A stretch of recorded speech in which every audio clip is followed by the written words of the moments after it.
Bonjour à tous, l'invité des Échos ce matin est Laurent Milchior, c'est le co-gérant d'Etam Développement. Laurent, bonjour. Bonjour. Merci d'être avec nous aujourd'hui. Votre marque qui va faire le buzz dès demain avec le fameux défilé Etam qui est désormais, qui marque le début de la semaine des créateurs à Paris. Est-ce que l'idée de ce défilé, c'était finalement de détourner un petit peu l'attention du fameux défilé Victoria's Secret pour ramener l'attention à Paris ? C'était surtout de montrer qu'Etam est une marque de lingerie extrêmement mode et qu'on a notre place dans la Fashion Week pour l'ouvrir, et on le fait à notre manière, à l'européenne, que du live, dans des lieux historiques, donc on ne le fait pas du tout à l'américaine. Et Etam existe depuis 1916, donc on a notre légitimité pour faire ce défilé.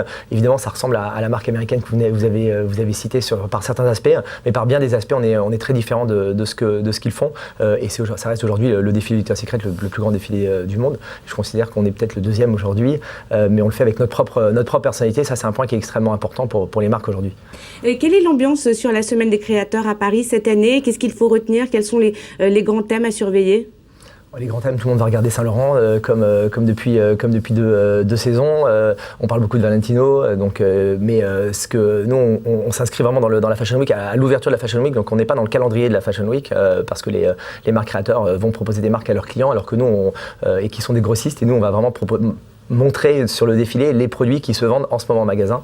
D'ailleurs, on est en partenariat avec venteprivée.com qui va vendre pendant le défilé une partie de la collection qui sera en magasin et sur le site et sur le podium. Donc on a un décalage de 6 mois par rapport à ce qui est présenté pendant la Fashion Week.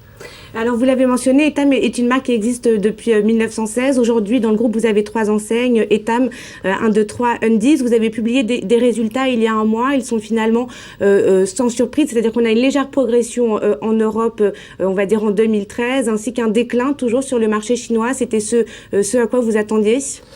On ne s'attend jamais à faire du déclin. En Chine, je pense qu'en Europe, on a surperformé clairement par rapport au marché. On est encore très français sur le marché européen. On fait un peu moins de 80% de notre chiffre d'affaires en France et le reste à l'étranger sur le marché européen. Et en France, le marché était encore négatif cette année, alors qu'on est en progression de plus de 3% à magasin constant, qui est vraiment l'indicateur de performance. Donc on a largement surperformé le marché parce qu'il y a un travail de fond sur toutes les marques. Et ça, c'est un point qui est extrêmement important. On n'a pas encore cherché à redévelopper les marques, c'est-à-dire à ouvrir des magasins ou à agrandir les surfaces, mais vraiment à retravailler chacune des marques. Et aujourd'hui, ça a porté ses fruits. Et maintenant, on va commencer à partir de cette année à agrandir nos surfaces et à ouvrir des nouveaux magasins. En Chine, après une année 2012 qui a été très difficile, à moins 12,6%, toujours un magasin constant, on a fait moins 4,3 et moins 6,2 au total, avec compte tenu des effets de change et de quelques fermetures de magasins non rentables. Donc en Chine, ça reste encore très difficile. Et donc maintenant, moi, j'y vais tous les mois et on retravaille. On va faire le même travail de fond en fait, qui n'a pas été fait en Europe, enfin qui n'a pas été fait en Chine, pardon. On va commencer à le faire en Chine maintenant. C'est le défi majeur désormais pour le groupe, la Chine? Redresser plutôt les ventes en Chine? Pour moi, tout est un défi. C'est-à-dire qu'on veut absolument qu'Etam en lingerie devienne le leader européen incontesté sur son marché. Donc on va reprendre les ouvertures, on va glamouriser davantage encore la marque. Donc il y a le défilé avec les artistes en live, Kavinsky, etc. Mais il y a également notre égérie Natalia, et puis on a fait un travail de fond sur les offres. On élargit l'offre avec des gammes de sport, avec une gamme de beauté qui va démarrer en septembre. Donc on dit une gamme de beauté, c'est une vraie marque de beauté Etam en septembre. Donc d'un côté on a et le développement international d'Undies et le développement d'un autre 3. Donc l'Europe reste extrêmement importante pour nous, c'est 2 tiers du chiffre d'affaires. Et à côté on a notre challenge en Chine qui est lui en déclin la Chine est en déclin pour nous depuis 2 ans maintenant. Donc avec effectivement un challenge qui est plus lourd parce qu'il y a la distance, parce que la marque a vieilli sur ce marché qui est extrêmement dynamique. Oui, parce que vous êtes en Chine quand même depuis 1994, donc vous étiez pionnier, on va dire, dans la région. Et vous dites que désormais, vous souffrez d'un problème d'image, c'est-à-dire qu'en Chine, on pense qu'Etam est une marque chinoise, c'est ça ? On pense effectivement qu'Etam est une marque chinoise en Chine parce qu'on était dans les premiers. Il y avait 3 marques au début en Chine, on s'appelait les 3 E. Il y avait Etam, Esprit, Eland. Eland, c'est un coréen qui est très performant. Et les 3 ont un petit peu leurs difficultés aujourd'hui parce qu'elles ont vieilli. C'est-à-dire que les consommateurs qui vont très vite aujourd'hui nous considèrent comme les premières marques, les marques pionnières et sont attirés par des nouvelles marques. Et historiquement, on n'est pas un groupe qui investit beaucoup dans son marketing. On est plutôt une démarche commerciale, c'est-à-dire d'avoir le point de vente au bon endroit avec le bon produit, avec une bonne supply chain, c'est-à-dire une chaîne d'approvisionnement performante, mais pas ce contenu de marque, ce goodwill de marque aujourd'hui qui fait la différence. Et autant on a travaillé ce goodwill de marque en Europe, autant en Chine on a un petit peu plus traîné à le faire. Et donc on va vraiment investir là-dessus aujourd'hui sur le repositionnement de chacune des marques pour redonner de la valeur et de l'envie. Est-ce que vous n'auriez pas besoin finalement en Chine de vendre des vêtements made in France, puisque vous produisez 75% de votre marchandise en Asie? Est-ce qu'il ne faudrait pas peut-être rapatrier un petit peu la production en Europe ou en France? Alors en Chine, du Made in France, non, mais du conçu en France, comme une célèbre marque avec une pomme dit conçu en Californie, fabriqué en Chine.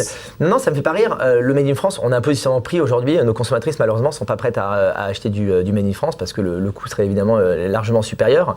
Alors on a encore quelques produits qui sont fabriqués en France. On a encore une usine dans le nord de la France, à Mouveau, à côté de Lille, qui emploie 70 personnes, un peu plus de 70 personnes. Une usine de création, mais pas de production. C'est une usine de création et de petite création. Donc quand on a lancé Undies, une petite partie de la création est venue directement de l'usine, parce que quand vous lancez un nouveau projet, c'est extrêmement compliqué. Les collections du défilé, elles sont créées en partie à Mouveau. Encore hier soir, je les avais en ligne. Donc elles ont travaillé toute la nuit depuis quelques jours pour mettre en place toutes ces collections du défilé. Et c'est de la recherche et développement.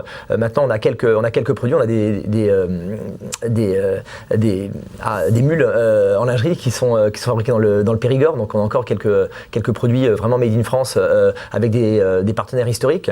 Cela dit, c'est vrai que nos consommatrices sont pas prêtes à payer un supérieur. Cette usine historique, donc qui est dans le nord de la France, vous la maintenez. Ouais, c'est extrêmement important. C'est ce qu'on appelle notre tech center, et c'est un point qui nous tient particulièrement à cœur dans un lieu historique du groupe, donc avec un énorme E qui est connu partout dans le nord. Donc c'est vraiment un point qui est extrêmement important et c'est un ancrage. Et c'est là la différence entre une entreprise familiale et un groupe détenu par un fonds d'investissement qui doit sortir des résultats tous les 3 ans.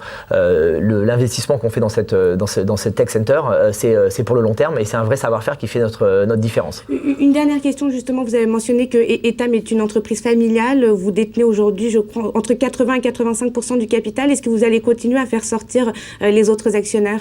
Non, c'est pas un projet. Aujourd'hui, effectivement, la famille Milker Tariqa détient 80% du groupe. La famille cofondatrice, les Lindemann, ont 15% et il y a à peu près 5% de flottants. Les Lindemann n'ont pas fait part de vouloir vendre leur titre. Donc pour l'instant, on reste comme ça et ça nous convient tout à fait.